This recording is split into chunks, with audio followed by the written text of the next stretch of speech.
रंग लाती है सूख जाने के बाद, मेहंदी रंग लाती है सूख जाने के बाद। जान तेरी याद आती है दूर जाने के बाद, दूर जाने के बाद।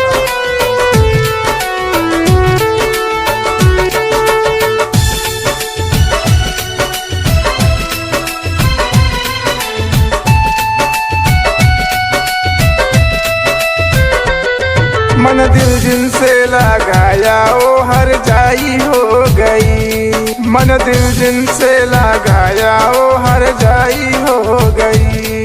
मेरा सपना सारा तोड़ के, हाय मेरा सपना सारा तोड़ के तन्हाई दे गई। मन दिल जिनसे लगाया वो हर जाई हो गई, मन दिल जिनसे लगाया वो हर जाई हो गई।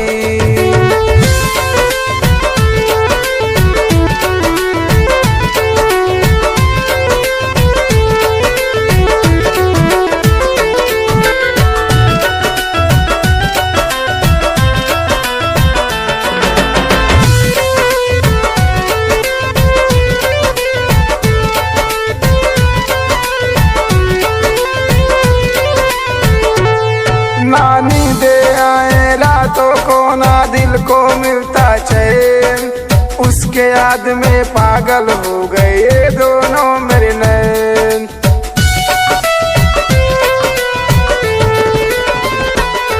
नानी दे आए रातों को ना दिल को मिलता चैन, उसके याद में पागल हो गए दोनों मेरे नैन। कैसे उसे भुला दूं जो,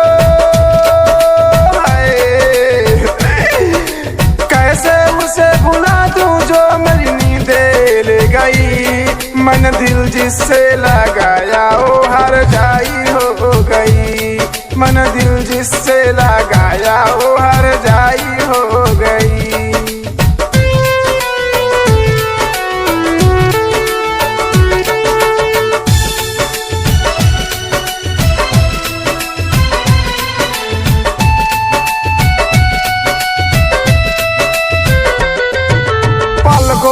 मेरे बस्ती थी जब होता था सवेरा, जब से गई वो करके गई जीवन में मेरे अंधेरा।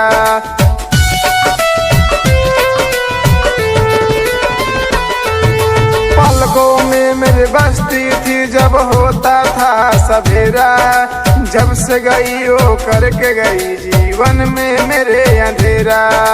कहे सुनील मीना यूं, कहे सुनील मीना यूं बेगाना कर गई। मन दिल जिससे लगाया वो हर जाई हो गई, मन दिल जिससे लगाया वो हर जाई हो गई। निराला म्यूजिक एंटरटेनमेंट प्रेजेंट।